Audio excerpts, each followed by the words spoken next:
Latitude Media, podcast at the frontier of climate technology. Well, no sense in burying the lead. I've got some big personal news. This is going to be the final episode of The Carbon Copy. I'm stepping away from the mic for a while. I have been making podcasts on the energy transition for 18 years. Kind of hard to believe. A lot of you out there have followed me since the beginning, back in 2006. I have been so lucky to interview thousands and thousands of people who have built the clean energy industry from the ground up. And I have been so incredibly lucky to have an audience of professionals who care so deeply about the topics we cover, because they are actually out there doing the work. And it's so great to have a show that connects to what people are doing on the ground. But as we build up Latitude Media, it's time for me to step aside for a bit and focus on growing other areas of the company. But don't unsubscribe. This feed is not going dark. We're working on a brand new concept with a new name and a new host that we're launching in the fall right here. For those of you working in the clean energy industry, and again, I know that's most of you, I promise this new show we're developing will be a really valuable piece of your media diet. So over the coming weeks on the feed, over the summer, you're going to hear a 5-part series of The Big Switch on the global battery economy. That's a show that we developed with Dr. Melissa Lott of Columbia University, and we're going to play all of those episodes for you.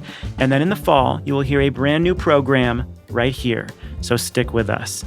And remember, we've got lots of other good podcasts you can still follow in our network: Catalyst with Shale Khan, Political Climate with Great Power, The Big Switch, Columbia Energy Exchange, and Where the Internet Lives. So, to mark our final episode of The Carbon Copy, we brought back two people that many of you know well, my co-hosts of the Energy Gang from 2013 to 2020. Jigar, the last time we spoke to you, you were merely the director of the Loan Programs Office and a member of the Time 100 climate list, but today you're coming to us as one of Time 100's most influential people of 2024. I know who Dua Lipa is now. A lot of people buy those Time magazine photoshops and stick their picture in it to get that pretend prestige, but you're one of the rare people who don't need to do that now. The fact that this even makes the Time 100, that anyone cares enough for it to be this mainstream, I think is a huge amount of effort from a lot of people. Not to be outdone, Katherine Hamilton comes to us as one of Washingtonian Magazine's 500 most influential people of D.C. for a third year in a row. Did they give you a jacket for that, Katherine? I do get it, like a fake cover of the Washingtonian, though. Do you now have members of Congress who are carrying around copies of Washingtonian Magazine around the halls being like, I thought that was you? They knew us more from the podcast than anything else. I moved out to the Berkshires and suddenly I stopped making it onto any lists. You're on my list, even. Totally. This is The Carbon Copy. I'm Stephen Lacey. In our final episode, America's clean energy finance czar Jigar Shah and DC policy maven Katherine Hamilton join me. We'll dissect some of the biggest storylines of the year so far in clean energy business and policy. We'll tackle AI energy demand, grid constraints, geothermal, nuclear, America's green bank, and the demise of California's solar rooftop industry. Which trends are overrated, which ones are underrated, and what does it all mean for mass deployment? That's coming right up.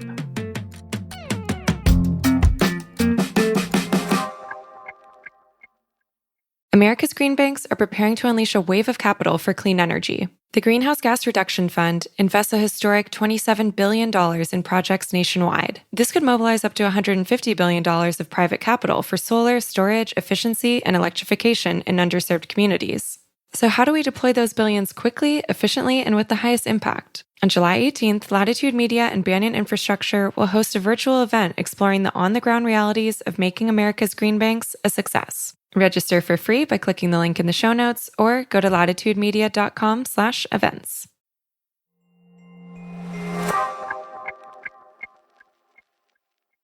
Well, it's been, I think, over a year since we were all together, and there are so many new storylines to comment on. So I wanted to run through a bunch of them together and judge whether they are overrated or underrated.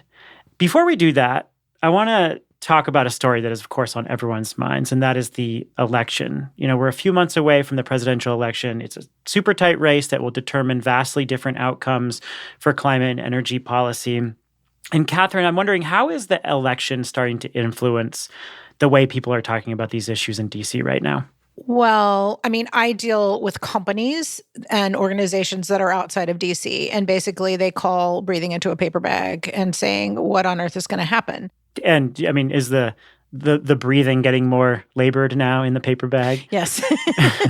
Yeah, it's hard. I'm always positive, right? I'm always like, oh, everything's going to be okay. And sometimes you really have to talk people down, for sure.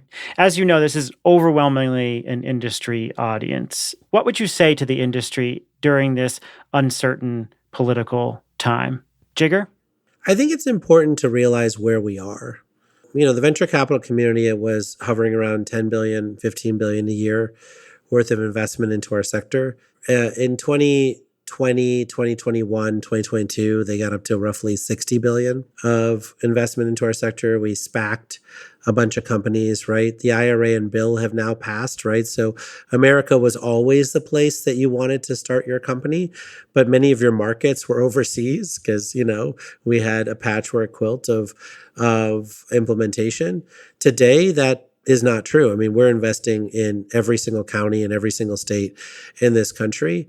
But, what matters the most right now is fully realizing the promises that your company has made, right? Whether you announced a factory, you got to start building it and hiring people into it, right? If you announced a project that you're deploying, you got to complete the project, right? And get it operational, right? I don't think that energy abundance is a political issue. I think everybody wants America to be an energy superpower. We obviously, generate a lot of oil and gas.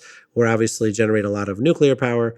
We are obviously growing in a big way in long duration energy storage and geothermal and lots of other things. But, I think part of this is that the government has now provided all these tools. These tools are going to be here for some time. It's important for this sector to stop acting like it's alternative. When you're 80% of everything being deployed every year, sometimes 90%, politics is part of this. So are regulations, so are lots of other things. Like, people have to make sure that they understand what it means to be a dominant industry in this country, and they have to act like it. And for years, they were not. They outsourced, all of their work to the environmental organizations. They, sort of phoned it in when things have to happen. All of these programs are going to come under attack, like all the time. Got to step up and defend them, right? That means you have to fund people to defend them. You have to actually allow your name to be used. People are so afraid of having anyone hate them that they're like, oh, I don't want to mention that we're an applicant to the Loan Programs Office. I don't want to mention that we're, applying for this grant or whatever else, right? That's not going to work going forward, right? Like, in this new time, Republicans and Democrats want the economic development that come from all of these projects. But folks have to actually recognize how important they are to the fabric of, our economy. And they have to start bragging about it.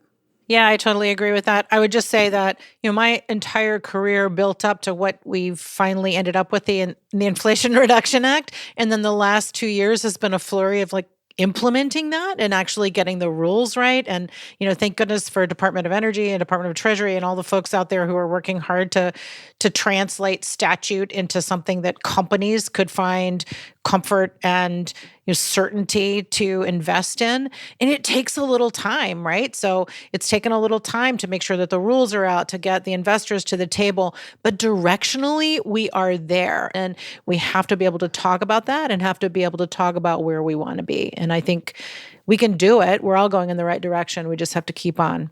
All right. So I want to walk through many of the consequential storylines that are playing out that have been played out this year so far. And I'm going to set up the story. Then you're going to tell me whether you think the trend is overrated or underrated, and then explain why. So the first story that we're going to talk about is load growth, more specifically AI load growth. And over the last year, the narrative around scaling AI has shifted from chip availability to energy availability. Top hyperscalers are planning to double data center capacity Bloomberg just released this analysis showing that energy demand from new data centers is outstripping renewable power supply in many countries. Goldman Sachs projects data centers could account for 8% of power demand in the US by the end of the decade. Reactions to this trend are mixed, though. Some, like data center expert John Koomey, think the highest projections are overblown. Former Tesla VP Drew Baglino just said on the Catalyst podcast recently that it wouldn't be as dramatic as people think because of improvements in chip efficiency, co-located renewables strategies, et cetera. So what do you all think? Is this trend overhyped, underhyped? Jigar? No, the trend is definitely underhyped, right? I mean, I think you can at the same time say that the highest projections are wrong, which I agree. I don't think we're going to get 7% load growth every year. I think it's probably more like 2.5%. But it's still something that we don't have the tools to deal with right now. When you think about the normal course of business for most utilities is to build more natural gas plants, build more transmission, and build more distribution. Today, that formula results in 10% rate increases every year. That is not workable. The electric utilities have to keep shareholders happy, ratepayers happy, and governors happy. And that last piece means not giving people 4-year interconnection timelines for manufacturing facilities that create family-sustaining jobs. If you were to ask all the utility companies, what is your formula by which you're going to do this, right? Which clean firm power generation sources are you going to install? Which tariffs are you going to use, right? Like the clean transition tariff that Google just signed with Fervo Energy and NV Energy. Is that something you're going to replicate? Are you going to install, are you going to reconductor your lines? Are you going to put in grid enhancing technologies? Are you going to do virtual power plants, right? They have the list. That's not the point. But they don't have an agreement between themselves, their regulator, their shareholders, their governors on exactly what they're going to do now to meet the requirements. And as a result, there are very long timelines being offered to folks for interconnection. And so that's a problem. I'm going to take the opposite view. I think it's overhyped. I think it's overrated because I do think we have solutions.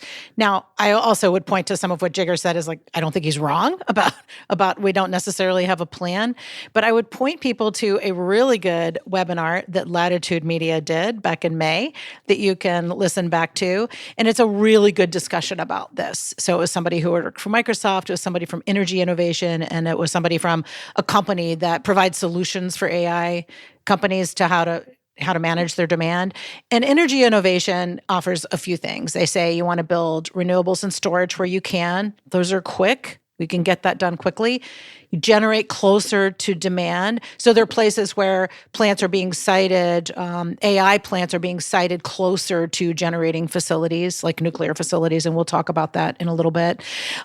Work with customers to flex demand. So there's batching that you can do. There are all kinds of things that AI centers can do to manage their demand. Improve your existing infrastructure. So like make sure that you use and get as many electrons out of what you already have that you can. And part of that could be through grid enhancing technologies, which I think we're also going to talk about. And then finally, really, this is what Jigar is kind of getting to is like, make sure that there's really strong regional and interregional coordination and resource adequacy. And that's where we kind of lack is like all this coordination to make sure that we know where all the resources are and that we can get them when we need them. But I don't think it's impossible to do. I think we have solutions right now. We have solutions that are quick. We just have to have the willpower to do it. And we also need some other regulatory tools, potentially things like the clean transition tariff that Google has kind of started thinking about, which is like you get the utility to buy clean generation at a certain price and then sell it to the customer for a price that becomes this tariff for carbon-free and firm power. So I think there are a lot of tools out there. We have to figure out what all of them are, but I think it's a little overhyped. I think I might know the guy who hosted that webinar, too. You are. Brian Janis said something, again, former VP of Microsoft, said something on that event that really struck me. And he said, sure, the chips might be getting wildly more efficient, but like if these companies can get their hands on these chips, they are going to deploy them. And you look at the planned build out of all these hyperscalers and like they're going to double their capacity over the next year. And I generally agree with you, Katherine, that the solutions are at hand, but I was pretty skeptical of some of the projections around the doubling of data center demand, because if you actually look at historical data center demand, while internet traffic between 2010 and 2018 increased 550%, data center energy demand barely budged, and that's because of the way these data centers are designed. The procurement of renewables has been helpful in decarbonizing some of these facilities. So I was pretty skeptical about some of the more aggressive scenarios. But if you actually look at planned build-outs now, I'm starting to realize that it's becoming a worst-case scenario. And while these companies are going to try hard to procure renewables, there is a disconnect between how quickly they need to make land decisions to site these facilities and serve new demand, and how quickly they can bring renewables online due to long interconnection waits, where those renewables can be placed relative to the facility. There's this massive disconnect in timing. And so I think it's going to be a greater problem than I thought maybe a year ago. But I also think that the principles are not clear, right? For a lot of these hyperscale data center companies, they're sort of like, do I stick to my clean energy commitments?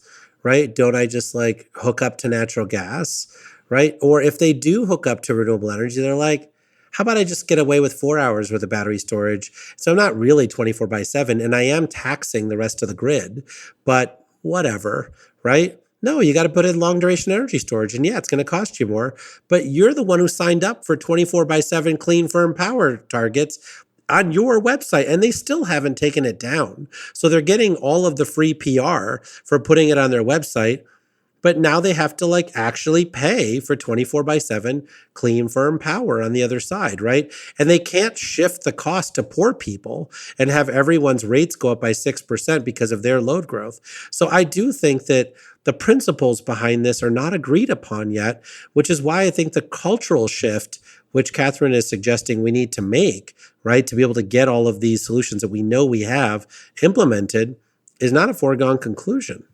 Yes. And I'm even working with companies that are trying to site manufacturing plants, not AI plants, but other kinds of manufacturing, and have 100% clean energy mandates. And just trying to figure out where they can site, where those resources are. I mean, it's pretty challenging, but a lot of these companies are pretty determined to do that and will be creative in the way they do it. And they have a lot of leverage over the utilities too. They can do bilateral agreements with utilities, whereas regular old Joe Schmo customers can't. So they do have some power in that. And if they stick to their guns and make sure that they really, follow through on all of their clean, firm energy and, carbon-free energy mandates, then, hopefully we'll be able to avoid building more natural gas plants, because that can't happen quickly, and instead use much more resources that are at our fingertips cheaper and quicker.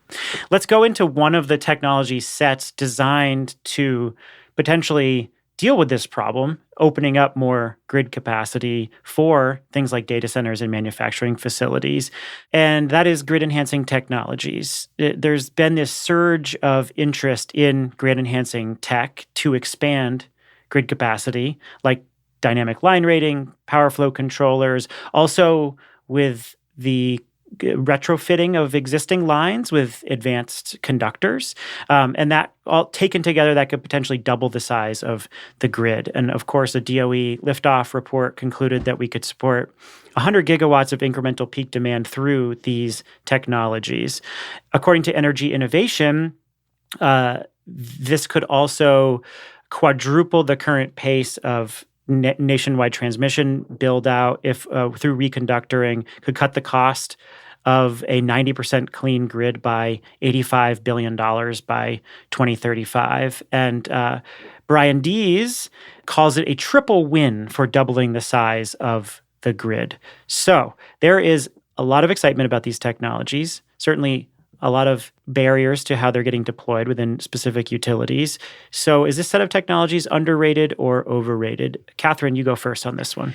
Yeah, I work with a grid enhancing technology company, Line Vision, and I think they're underrated. You did list all of these benefits, but I do think that there are these kind of elegant, less expensive options where you can get a lot more bang for your buck with existing transmission and even with new transmission. And the studies show just incredible results. So first of all, you get just through dynamic line ratings, like 15 to 20% more transmission capacity if you put dynamic line ratings in. So that's huge right there. Then the Brattle Group did a report a couple of years ago just for Kansas and Oklahoma and found that you could enable twice as much renewable energy resource on the grid, avoid 90 million metric tons of CO2, save $5 billion a year with a 6-month payback. I mean, nothing is that cheap, and create thousands, tens of thousands of jobs permanently operating these systems. And that's just with 2 states. So in 2024, RMI did a report about PJM, because PJM, as Jigar mentioned, has like a terrible interconnection queue. And they found that you could relieve 6.6 gigawatts by getting solar, wind, and storage on the grid by 2027 and relieve the queues. It's cheaper. It would be $1 billion annual savings on production cost. I mean, right off the bat, this is like super low-hanging fruit. And the only issue that we have, because everybody agrees this is like cheaper, quicker, really elegant solution, but the issue is like utilities don't build it and TSOs don't build it into their best practices. It should just be the way you deal with transmission, the way you install transmission, the way you maintain transmission. It should just always be there. And FERC is starting to get the hint on that. We can talk about that a little bit, but I feel like it's still slightly underrated. Jigar? I mean, I can't disagree with Catherine on a grid-related topic. No, of course. I mean, absolutely, it's underrated, and very proud of the liftoff report that we put out. And look, I think that my argument, I would say, is similar to the last topic, which is that this is a technology that has been fully deployed in the UK, has been largely deployed in other countries as well. And, in the grid liftoff report, we talk about how some of these technologies can be deployed in the next 1 to 3 years and have gotten a lot of pushback from industry on that, because they're saying it'll sort of take us 7 to 10 years just to figure out what we want to do. And, it is, as you're suggesting, Stephen, in the last topic, is that we have solutions, but we have to actually, figure out how culturally to deploy them at scale. And that's not just the utilities, it's also the regulators and others who aren't necessarily sure that they believe that you're going to be able to maintain the resiliency and reliability on a hot day, when dynamic line ratings probably provides you maybe a little bit of less benefit than you do on a normal day. And so there's, some of these things that we have to work out. We work closely with EPRI to try to, Electric Power Research Institute, to try to get a lot of these questions answered. But, I do think it's critical to figuring out, how we get the culture piece right. I will say that, we have a lot of 1706 loan applications, about 90 billion or so that have come in, and mostly from the electric utility industry. And every month that goes by, they're adding more grid enhancing technologies and more reconductoring with advanced conductors to their applications. And so I do think that the message is sinking in and folks are doing this. The last thing I'd say, though, is I want to make sure people keep these things in proportion with each other, right? When we say that there's 100 gigawatts of additional peak capacity that could come from all the different measures being deployed, if you pair that with virtual power plants, well, then you never have to go above that peak demand, right? I mean, part of this is actually recognizing that what leads to rate increases is an increase in peak demand. And every other country focuses on figuring out a reduced peak demand. But for whatever reason, we haven't really done that yet. And so now going after peak demand means that, we can actually live within the system we've already paid for. And just to be contrarian here, I guess I'll say overrated only because I think that culture shift and the misaligned incentives around what utilities want to build are a big problem for these technologies. But the economic and grid expansion benefits are clear. They're proven technologies in other countries. But that culture shift is something that is definitely a barrier for the near-term adoption. Yeah, I would just note that FERC has done a couple of pretty proactive things. One is in Order 1920, which is their transmission planning order. They did require that GETS be considered when doing transmission planning. And then they also just released an advanced notice of proposed rulemaking just for GETS themselves. So that's all really good signals. And that will signal to utilities and other transmission operators that this is something that they have to put into the mix as part of the consideration. I also think that they are most of the utilities are hitting a soft rate cap where their regulators are saying, you just can't keep raising rates like this, right? And so that is causing them to look at these more cost-effective solutions in ways that they may not have been enthusiastic to do so in the past. Well, let's move over to the other set of solutions on the clean, firm power side. Let's talk about geothermal first. So after a couple of decades of struggles, geothermal is suddenly getting a ton of serious attention. Fervo Energy just signed the biggest PPA ever for geothermal with Southern California Edison at 320 megawatts. A few weeks before that, Fervo and NV Energy signed a 115 megawatt deal with Google. Quaise Energy, which is developing a deep geothermal drilling technique, raised $21 million in March, and Zanskar, an AI geothermal exploration company, raised $30 million in May. And speaking on this show, actually a couple weeks ago, Andrew Beebe of Obvious Ventures called geothermal our best shot at bridging rising demand with clean supply. So is this recent activity a sign that geothermal is ready to step up? Overrated or underrated as a solution, Jigar? I mean, not only is it underrated, it is not on anybody's rating system, right? I mean, I think that when you think about the work that we did back in 2004, 2005 on renewable portfolio standards and all this stuff, I mean, George W. Bush back in 1998 sort of mandated 500 megawatts of wind power, right? I think the potential that the DOE, described in its liftoff report on geothermal was that we have to build 2 to 5 gigawatts of new geothermal by 2030 in the 6 states where it's most cost effective, or else we have no shot at really getting those costs down. Right, that is what it takes to get the learning curve started. In the same way that PG&E and others signed their 17 cent per kilowatt hour power purchase agreements back in 2007 for solar power, right? And so we need the hyperscale data center companies, the AI folks, et cetera, to sign up to these clean transition tariffs. We need them to step up and actually recognize that if they want to get interconnected faster, then they have to actually agree to meet a public policy goal. So I do think that, we're in this very important phase where people like geothermal, but I do not yet see a clear path to 2 to 5 gigawatts of new geothermal at a cost of roughly $25 billion that has to be deployed by 2030 if we're going to get the cost down.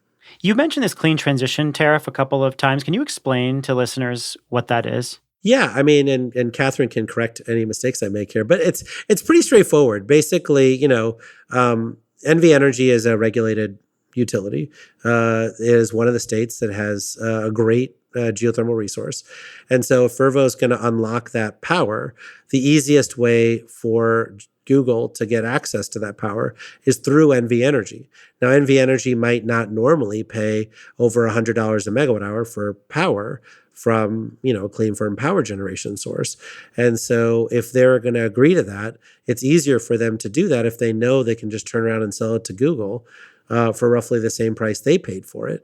And then the other piece of this, remember, is that it's not just the geothermal, right? Google wants 24/7 matched power. So NV Energy has to do some additional gymnastics on their side to do that, because most geothermal units in the country right now only have 60% uptime. These new geothermal plants might be able to have higher uptimes, but NV Energy has to help Google with other power sources as well under that tariff to get to 24/7. Katherine, what do you think? Geothermal, underrated or overrated? Oh, so underrated. I totally agree with Jigar. And that liftoff report that DOE did was great. It was really, really top notch. And I agree, we have a lot of work to do, but there are so many solutions. You mentioned a few companies.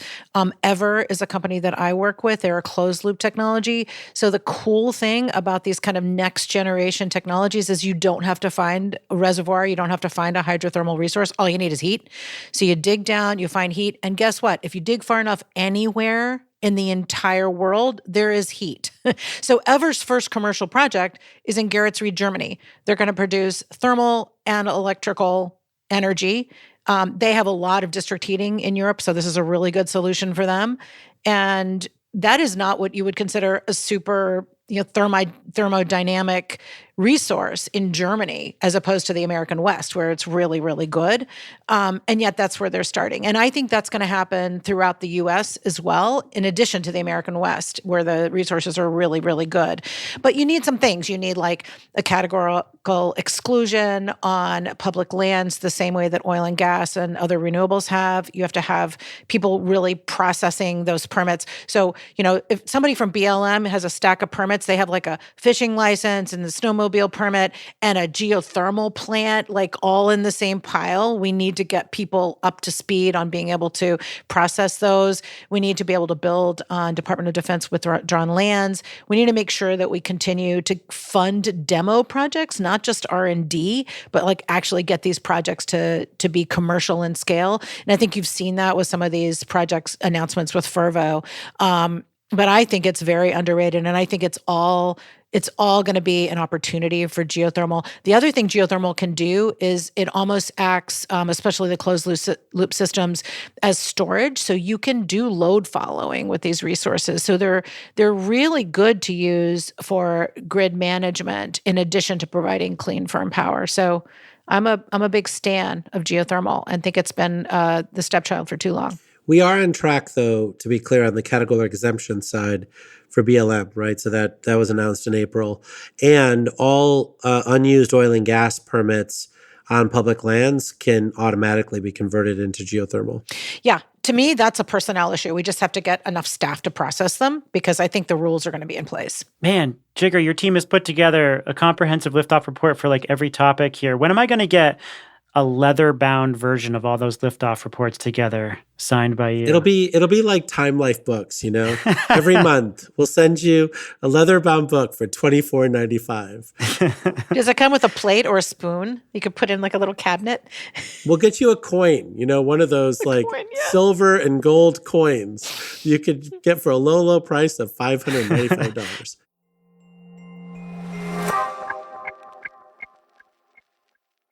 On July 18th, join Latitude Media and Banyan Infrastructure as we take a deep dive into the next phase of deploying the $27 billion Greenhouse Gas Reduction Fund. We'll provide practical insights for the state agencies and local lenders at the front lines of dispensing these funds. Where are the bottlenecks? How do we balance speed with transparency? And can America's green banks live up to the expectations of both local communities and Wall Street? Latitude Media's Stephen Lacey, Banyan co-founder Amanda Lee, and Clean Energy Fund of Texas EVP Billy Briscoe will answer these questions and more on July 18th at 1 p.m. Eastern. This is a must-attend for project developers and financiers. Register for free at latitudemedia.com/events or click the link in the show notes.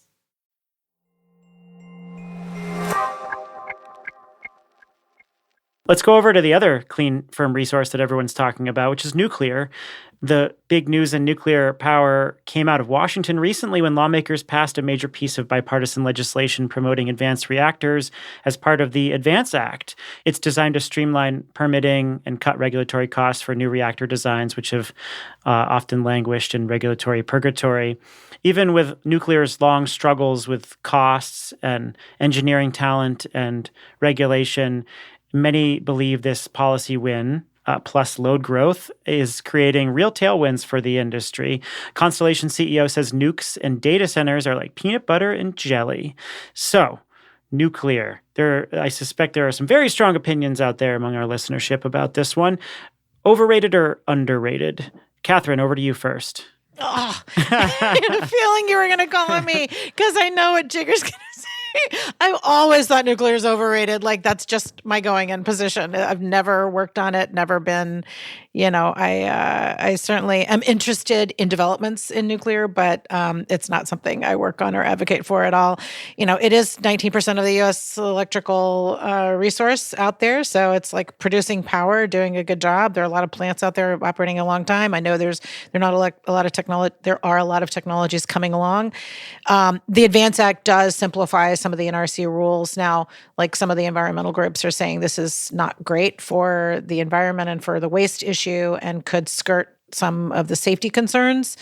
But, given that and the $900 million that DOE is going to devote to SMRs, like maybe it'll go somewhere. I still just think it takes too long and it's too expensive, but I'm sure Jigar has a very different view on it. It's a very funny thing for me as the, solar entrepreneur to be viewed as the head of like nuclear power at the U.S. government. I think maybe just starting with first principles. Look, I think it is underrated.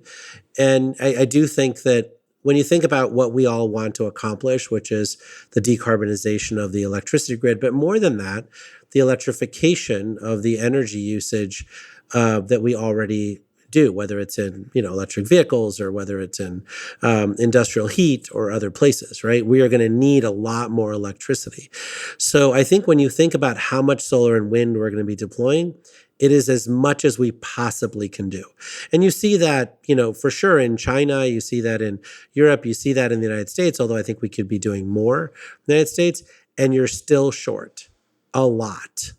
And so I just think that there is this feeling that people have falsely because they've got some weird spreadsheet that solar can meet 100% of our needs in the United States, and it just can't.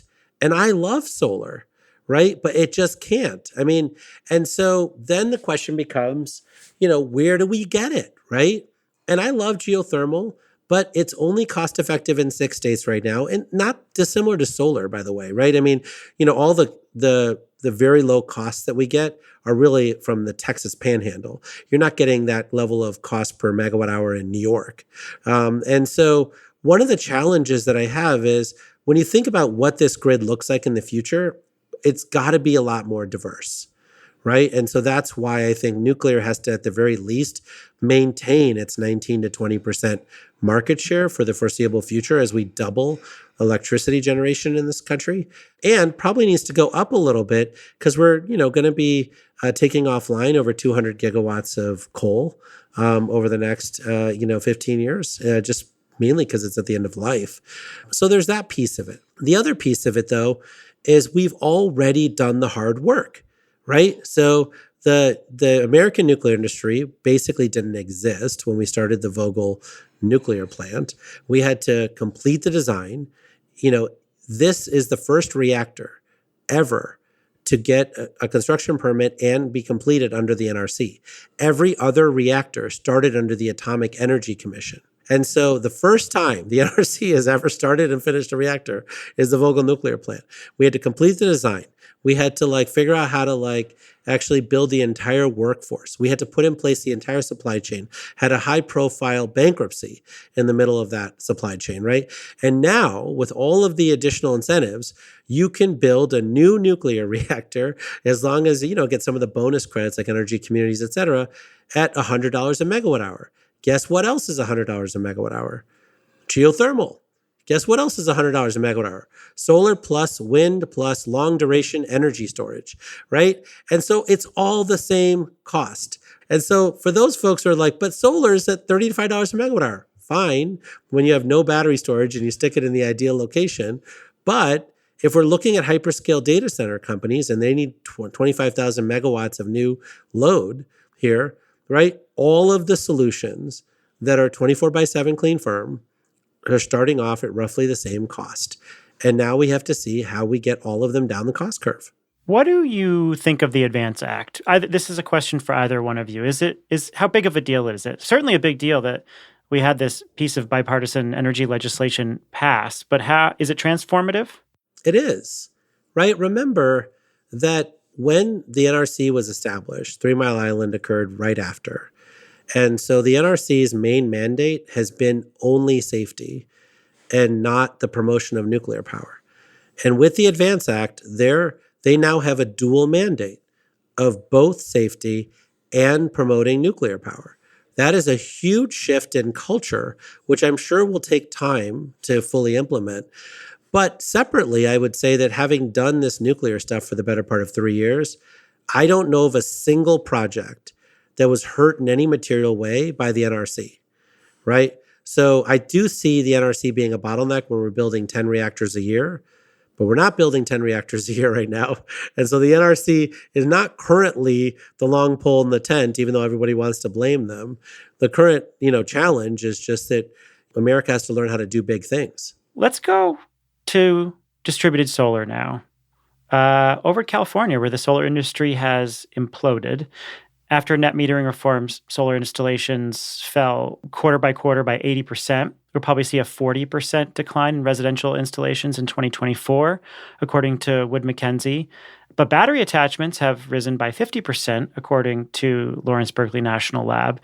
Jigar has, for a decade and a half, been talking about reforming solar incentives. I mean, this is something you've talked extensively about as we've discussed this over the years. And you told Shail Khan over at the Catalyst podcast in a recent episode that the game of putting dumb solar on people's roofs is over. So if we think about the decline of California's solar industry, the worries about the decline, are those worries overrated or underrated? Exactly, kind of a funny way to put it. I'm not exactly sure. This is like a ballot initiative. You're like, am I voting against it or for it? I don't understand this ballot initiative. Are the concerns overrated or underrated? Look, I think that people's lived experience is real, right? I mean, we have thousands of people laid off that are not working right now in the state of California, and it's devastating. And the thing that bothers me the most is that this keeps happening, right? This happened in 2015 in Hawaii when we basically converted all of the net metering. We ended net metering on a certain timeline. I think it certainly happened in California. It's happened in other states around the country as well. It almost happened in Puerto Rico, but then they extended the net metering. And so we'll see where that goes. I think that one of the big challenges is that the solar industry is so damn successful and it does such a good job of advocating for itself. And so when this transition occurs, right, then it slow plays the transition. It waits forever. We all know that 1% penetration of solar is meaningless and is fine and pays for itself and there's no cost shift. We know when it gets to 5%, then the cost shift starts to appear, right? And we have to convert. But that's when we have a lot of power in the solar industry. And so they're like, no, please leave it exactly the same for longer, right? And then you get this full pulling the rug out from underneath hardworking people who are just trying to make a living, meeting consumer demand for things, right? And so I do think that, the grand poobahs around the table, from the utilities to the Public Service Commission to the California Solar and Storage Association to all these folks, have let down these folks. We should have had a more careful transition to a place where the rooftop solar is actually in line with the decarbonization strategy of the state of California, right? Which generating power in the middle of the day when we're already curtailing utility scale power is not the best use of net metering subsidies. So figuring out how to get everyone to shift their load and all of those things had to be a part of this. And we had been talking about this on the Energy Gang podcast and now this podcast for the better part of since 2013. So this was not new to anybody. But Lord Almighty, did they take their sweet time to get to where now we need them to go. Yeah, so we have a huge problem in California, and this is the part that's underrated. And I think the rooftop issue is somewhat different than this, although it all falls under Title 24, where the California Public Utility Commission said new homes have to have solar plus storage, or they can access community solar and storage. And what has effectively happened over the last month is that the community storage sector has been decimated in California.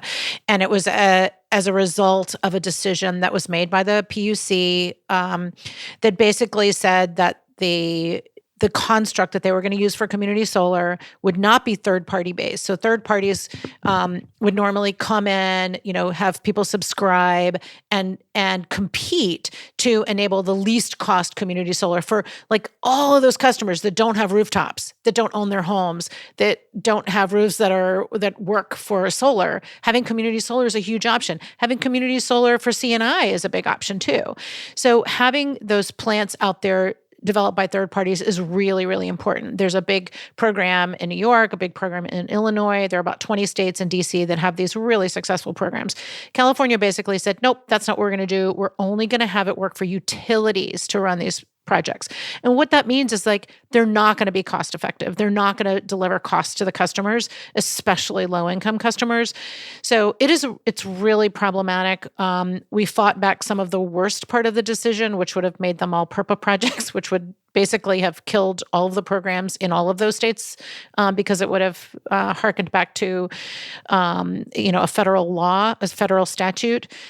Instead, they made a decision that's really going to be difficult, and there are already developers of community solar pulling out of California and looking at other states where they're going to be more friendly. And it's too bad because California has incredible resource. They have incredible opportunity and willingness. Customers want to have solar and want to have community solar options.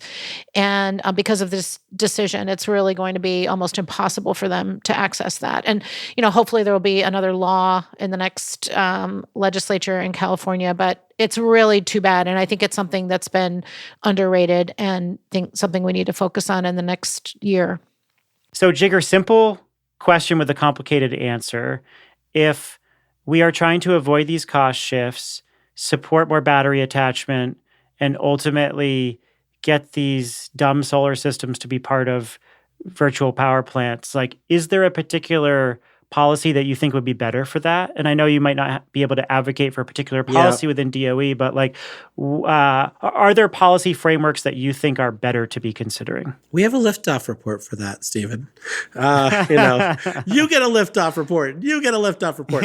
No, I think, I think that let's start from the 50,000 foot level, which I think is where we started this, conversation.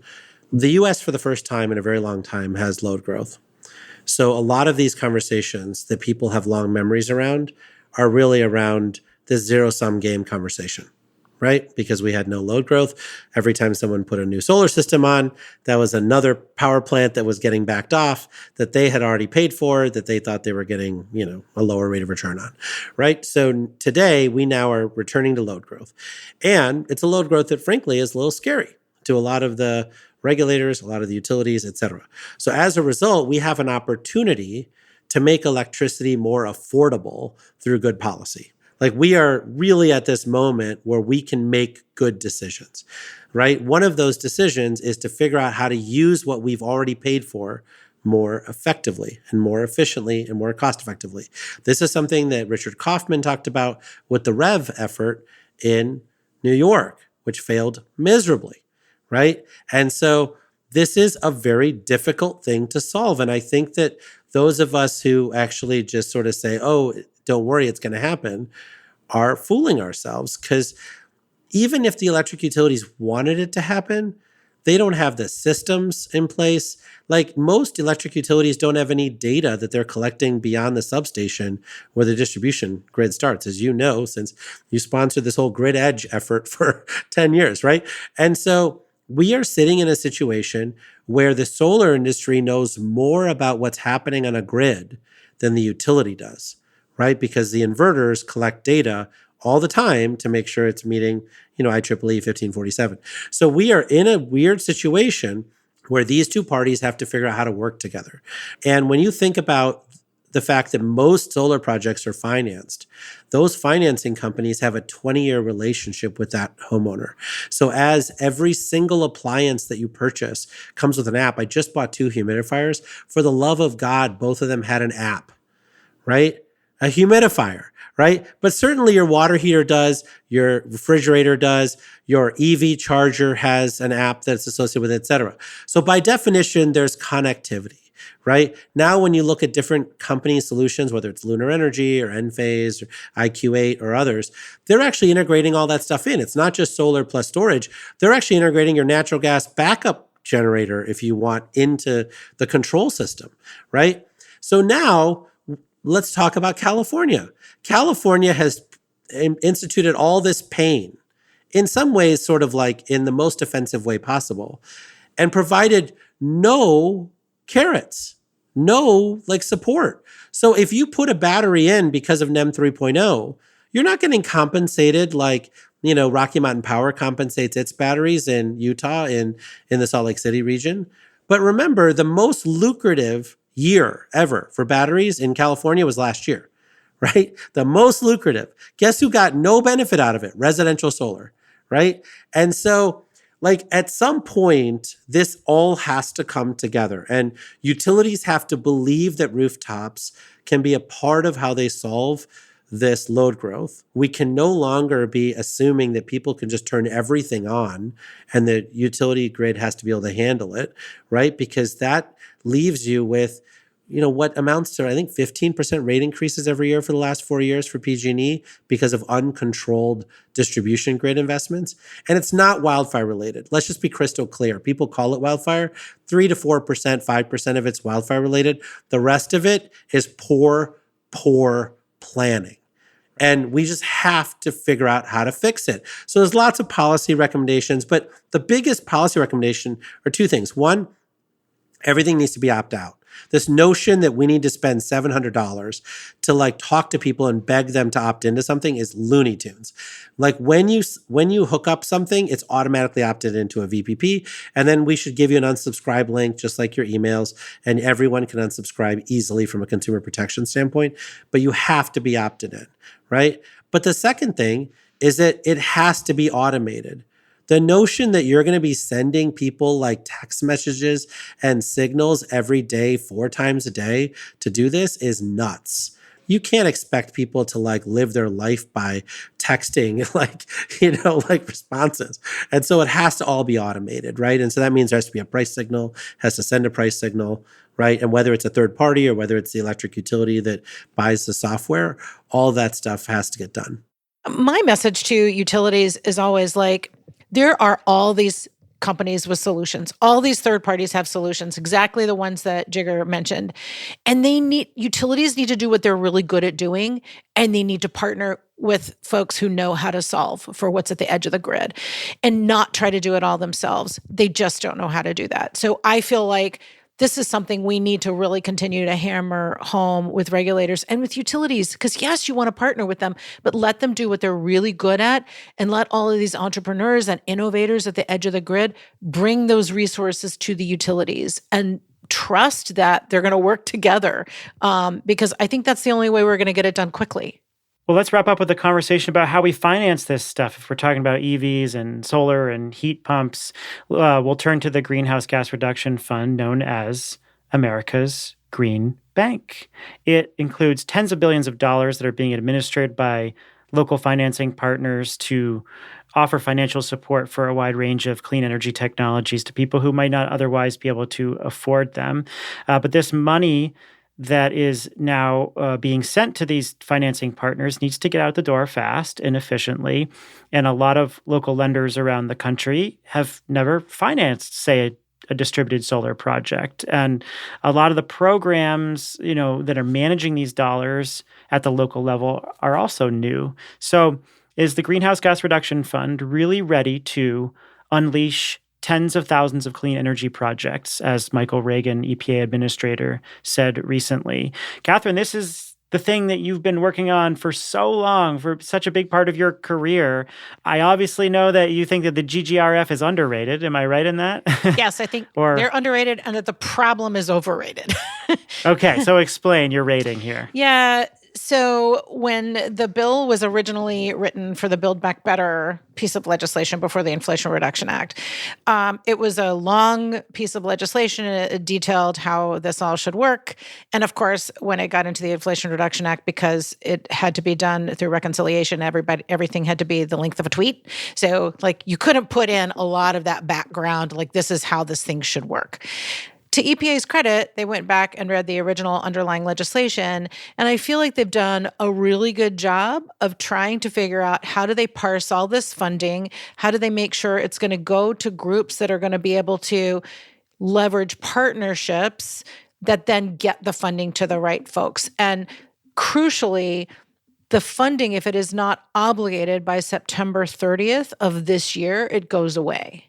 That was intentional. That was to get the funding out the door before anything were to change in our administration. So there are kind of 3 different pots of it. One is kind of what you would think of as the big National Green Bank, which is the National Clean Investment Fund. And that's $14 billion. There are 3 applicants that have put together these institutions that will then, they take slightly different approaches, but they're all going to figure out how do you do private sector investment, leveraging the funding, partnering with community organizations to deploy deploy, basically. Then there's another piece called the Clean Communities Investment Accelerator, which is $6 billion. And there are 5 applicants that are establishing hubs for community lenders. So those are being set up. And then there's sort of a separate program, which is $7 billion, and that's the Solar for All program. That was actually a Bernie Sanders bill to try to get rooftops. It was originally rooftop solar, but it also includes community solar. And that's going to states, tribes, territories, and munis to try to get to leverage solar and get more solar programs out the door. So they're kind of in different categories. And they're doing it. I mean, EPA they're getting right now, they're very, very focused on getting those contracts in place. And then they will come up with the actual detailed, give applicants time to put together their more detailed work plans over the following year. But they're going to get the funding out the door. Absolutely. They're not going to risk that being stopped in any way. And I think the trick is just like making sure that the work plans are in place in a way that really, really leads to impact so that, they can report out good success along the way once those are put into action. But EPA is doing a really good job with the tools that they have. And so, Jigar, I guess I'll have you answer it the same way Katherine did, which was GGRF as a tool, overrated or underrated, and then barriers to deploying this money, overrated or underrated. So, obviously I agree with Katherine on her answers to the question, right? But I would say that there's a couple of pieces that I wanted to highlight. One is that, so if you look just at household appliances, LMI customers buy roughly $4 billion worth of household appliances a month. And usually, because it's an emergency, they have to put it on their credit card or have a payday loan for it at 30% interest, right? And so if you just helped people get into energy efficient appliances, which you of course opt into a VPP, then that's 5 months worth of money. The same thing's true with subprime auto. So if you look at subprime auto, if you try to get all these folks into electric vehicles that, were using the used car tax credit of $4,000, right? Subprime auto is roughly $1.7 billion a month, right? So that means 1 year basically of subprime auto is covered by $20 billion. So I think it's important to recognize that there are a lot of communities around our country that are not focused on. And so, my hope is that that these, folks use different paths, right? Because there's different people who are awarded money to make sure that everyone gets coverage and that anyone who wants to participate in this green transition and in this revolution has the ability to do so, right? Because their local bank may not provide it something, but the CDFI would, or the United Way might, or Enterprise might be able to help them, or Rewiring or other folks, their local green bank. In order for this to be successful long term, though, they have to figure out securitization. And that, I think, is the biggest challenge, because a lot of these folks like doing weird stuff. And if you do too much weird stuff, then that loan will sit on your balance sheet forever because no one will buy it from you. And so if they don't get into standardized documentation, then once they've, gotten someone to take a loan to do these things, they won't be able to sell it to someone, to be able to securitize it, then put the money back in so they can put it back out the door, right? And this is really the challenge that's been exemplified by the Connecticut Green Bank versus the New York Green Bank experience, right? And so I just want to make sure that folks recognize that last piece is a huge cultural challenge for this community. And so we'll see where this goes. I'm obviously hugely hopeful, and I think this money is so important. But I want to make sure it's catalyzing something that meets the moment. And $20 billion is not enough money if it's one-time money.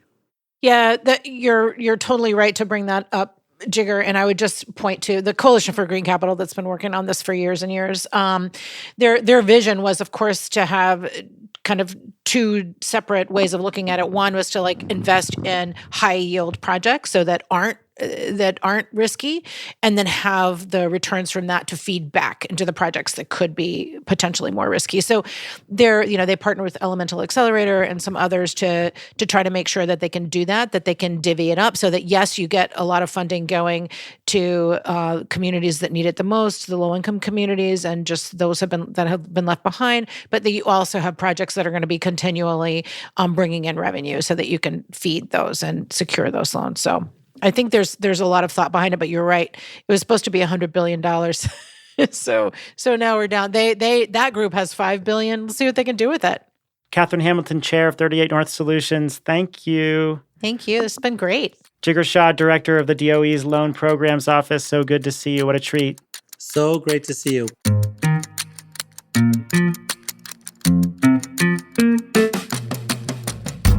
Thank you all so much for listening over the years. Again, stay subscribed to this feed. We are launching a new show in the fall on the ins and outs of what it takes to build and scale different kinds of climate tech. I promise it's going to be different from other shows out there on this subject, and I think it's going to be a critical part of your understanding of the market. The Carbon Copy is produced by me, Stephen Lacey. Sean Marquand is our technical director, Ann Bailey is our senior editor. Stay up to date with the industry conversation by subscribing to the Latitude Media newsletter. Go to latitudemedia.com and hit the subscribe button. Thank you again to everyone who's listened over the years. I'll catch you later.